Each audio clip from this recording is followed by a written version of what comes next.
As Pedro Porro plays it forward, looking for the run of Kulusevski. Right-hand side of the penalty area, cuts the ball across. Bergvall was arriving, can't reach it. Tottenham have won it back though. Johnson, Bentancur, and now Timo Werner. Udogie getting involved on the left-hand side, cuts the ball across, thumped away by Joe Linton out for a Tottenham throw. That's what Tottenham will try to do just now. They want to get control of the game again. A wee bit harder to do it. Maddison's not on the field anymore. He was a large part of that control. Let's see if Bergvall can do it. Yeah, just 18 years of age. Lucas Bergvall received his second Sweden call-up for the upcoming international break.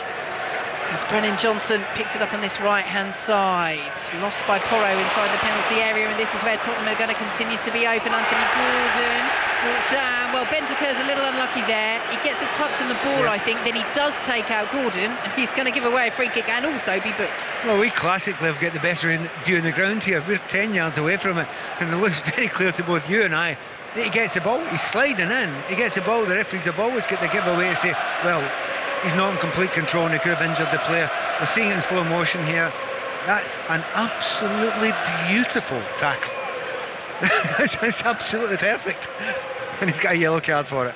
Yeah, I think he's going to be frustrated there. Gordon gets to it first and just gets a touch on it, but then Bentancur brilliantly comes across and blocks it, and that is the reason why he's so infuriated. Back to the Championship, Sheffield United against Watford, Stephen Wyatt. Where it should be Sheffield United 2, Watford 0, but Kiefer Moore has just seen a penalty kick saved by Daniel Bachmann, diving to his left to tip it round the post. Great opportunity wasted after the penalty had been won by Ollie Arblaster, fouled by former Blade Yassir Larouchi, but it remains 1-0. Well, here Alexander Isak is adjudged to have taken that ball out of play. I'm going to say the linesman had a better view of that. Looked pretty close. I think you know more about that than the players. They've no idea what was given there. But you're right, it's going out of play. I mean, it's a little bit of a lull here, just for a few moments. But there's probably 10 minutes of football left here, and you just get a feeling something's going to happen. I'm not saying a goal, but there will be chances between now and the end. Newcastle 2, Tottenham 1, and Joe Linton coming forward. It's Isak inside the area again. Couple of ricochets. Vicario, did he prevent the corner? No, he didn't. Newcastle corner. Yep, it's winding up now. And again, unrecognisable, but they're chasing down there. Joe Linton, he's another one who's got a second wind after looking as if he was out of it. Actually, as we speak just now, he's leaning over and he does seem exhausted just now. But again, chances. And one player who would love to do something, score a goal, Dan Burn, after he put one through his own net earlier on in the game. Yeah, despite that own goal, he's had a really good game. Dan Burn, some really important He's just blocks. unlucky with the own goal. Yeah. And if Pope does, we'll dissect that in a moment, because Newcastle take the corner. Flying leap in the centre from Dan Burn. He didn't make any contact. Ball goes out of the penalty area, and Anthony Gordon will pick it up once again, plays it forward. A couple of Newcastle players are offside there, and Udogie can head it back to Vicario. Yeah, it's one of those where Burn, he knows the shot's coming across from Johnson. He's sliding in at the far post, trying to cut it out, and it's the brilliant save from Pope that ironically changes the trajectory of the ball, and so then Burn again has a split second to make a decision and ends up just sticking it into the roof of his own. It's one of those ones, if it hits your leg and goes in, you know, you almost say that can happen sometimes, you accept it. However, when you go and try and smash it and goes in, it just looks worse. Yeah, he had nowhere to go with it. He went into the back of the net, but Newcastle have retaken the lead through Alexander Isak, and they lead by 2-1. Here is Timo Werner, pulls it back to Bentancur. Again, Newcastle's players camped outside their own penalty area as Udogie has it. Back to Bentancur once more, but Tottenham just looking a little short on ideas at the moment. Out to the left-hand side they go, and Werner again, and now Son Heung-min tried to play the ball into the area to Bergvall. Son goes down, nothing doing from referee Rob Jones, but Kulusevski picks it up for Tottenham out to the right-hand side, and Brennan Johnson, who's been a real bright spark since coming off the bench for this second half. Kulusevski's dink ball in, it's headed away by Jacob Murphy. Kulusevski then got a little shove from Gordon, a little tussle there, and eventually the whistle goes, and it's a free kick to Newcastle, which Eddie Howe approved. Again, you called it spot on there. Really clever by Gordon. Gordon, he's basically shoved him over there. And of course, Kulusevski's furious. He does a little bit of a drag back. As I say that, Kulusevski's explaining exactly that to the referee, who didn't spot the first foul, but clever by Anthony Gordon. He is absolutely fuming, Dejan Kulusevski. And it's a free kick to Newcastle. Newcastle who lead by 2-1. This would make it 2 wins out of 3 at the start of the Premier League season. for Newcastle, as well as that League Cup victory midweek on penalties. It's ending Tottenham's unbeaten start to this season. They still have 2 minutes plus added time to play as Isak, big shove there on Porro. Newcastle do win the ball back with Isak eventually, but Gordon plays it straight into Porro. Kulusevski plays it off Joe Linton, kept in by Brennan Johnson. Son now, and the run of Timo Werner is a good one, and Dan Burn racing to try and keep pace with him. It's Werner, right-hand side of the penalty area. Tottenham looking for this late equaliser. Brilliant challenge by Dan Burn. Tottenham corner. Do you know what? Dan Burn is never going to stay with Timo Werner for pace. However, you always thought those long legs would get in the end, and they did. Great tackle there by Dan Burn. Didn't panic at all, but he's giving away a corner kick. As we say, he's had a really good game, as has Kraft. They are short in the centre-half department. Dan Burn has featured there regularly for them, but Fabian Schär's return will be welcome. Bergvall whips this corner in. It's cleared away. It's going to be another corner. Newcastle are saying that potentially that got a touch off a Tottenham player. In fact, it's gone out for a throw, but it is to Tottenham. So Bergvall has it, plays it to Porro. Nice little drag back to Bergvall once more. The 18-year-old under pressure from Gordon. Referee plays advantage because Tottenham's still in possession with Bentancur, and now with Doggy easing away from Alexander Isak, whose late second-half goal has put Newcastle United on the brink of getting all 3 points here against Tottenham on 5 Live. Manchester United against Liverpool to come. Our commentary from 4 in the Premier League with John Murray and Dion Dublin. 6:06 follows that. As Newcastle's fans raise their voice inside St James's Park once again. Udogie plays it back to Christian Romero. Again, it's stationary at the moment from Tottenham. They're just looking for the option. And Romero has it once more. Taking Maddison off? Question mark? Surprising, really, because they've not dominated the game as much, but he'd stopped creating a little bit, and he had tried everything he could. He was playing 100 different positions, but it did surprise me. It was an eyebrow to raise. They've just lost a little bit of the pace with which they're playing at the moment, although that's a decent ball from Romero towards Kulusevski in the area, headed away by Dan Burn. Joe Linton picks it up. Tottenham win it back midway through the Newcastle half. Here is Bentancur, steps in field, but well marshalled by Jacob Murphy as we enter 5 minutes of added time at the end of this second half. Newcastle 2, Tottenham 1. Here is Romero over the halfway line. Newcastle stepping up to defend here, and that's a good decision because Tonali's won it, and Guimaraes will send it forward, and they're off on the counter again. Here goes Anthony Gordon. Porro racing to get back. Gordon to the edge of the penalty area, just about, but then checks and plays it back to Guimaraes. A little swipe at him there, Kulusevski, and that did make contact, and Ange Postecoglou is frustrated, and it's a free kick to Newcastle. Just outside the Tottenham penalty area, and Bruno Guimaraes there, the Newcastle captain, waving at the Newcastle fans behind the goal. They're attacking, both arms saying, come on, give us your backing, we're nearly there. Do you know what? I mean, brilliant break by Anthony Gordon on the left-hand side, but one player above everyone else, hammered up there with incredible pace, and it was Tonali. Tonali was extraordinary getting up there, getting on the end of what possibly could have been a pass through to him. Well, he's another player that's suited to this style, very much so. Well, he was absolutely knackered when he came off after 62 minutes in the League Cup in midweek. 10 months is a really long time, no matter whether you've been in full training, which he has or not. Really long time without a game. So still getting back up to speed fitness-wise, but as Pat said, very impressive there, breaking forward. So free kick to Newcastle, swung in high by Gordon, poor delivery, straight into the arms of Vicario on the edge of the 6-yard box. Do you know the last thing you do with a free kick there is give it to the goalkeeper? Of all the things you're going to do, that's what you don't do. And Anthony Gordon, that's really poor delivery there. Spills the ball, gives him an opportunity to go and attack again. I looked right at Eddie Howe. He just looked away in disgust. 3 minutes of added time to play. Here comes Brennan Johnson, bit of space down this right-hand side. He's got it behind, ball whipped across. No one was in the 6-yard box. It's a brilliant delivery, but it's spun all the way out for a Newcastle throw. Back to Stamford Bridge, Sahel Sahi. Well, we're in the 95th minute, Vicky. Still Chelsea 1, Crystal Palace 1, but this is going from end to end, and Nicholas Jackson with the latest chance inside the penalty area is met by Dean Henderson. Real brave goalkeeping from the Crystal Palace stopper. On we go. Chelsea 1, Crystal Palace 1. commentary over on the BBC Sport website. What a ball that was from Brennan Johnson. It just needed a player in there to get a touch as the ball goes out of play for a Newcastle throw on the far side. Son made to go in there and then changed his mind and thought, well, I'll come out of it in case it's a cutback. And sometimes you just take a chance. It's a 50-50. It went across the goal. It was screaming for someone to go and attack it, and nobody could. And Eddie Howe cleverly now is going to make a substitution. Some more legs from Almiron. Wouldn't be surprised if it's Anthony Gordon, because he's run himself into the ground today. Also slows the game down.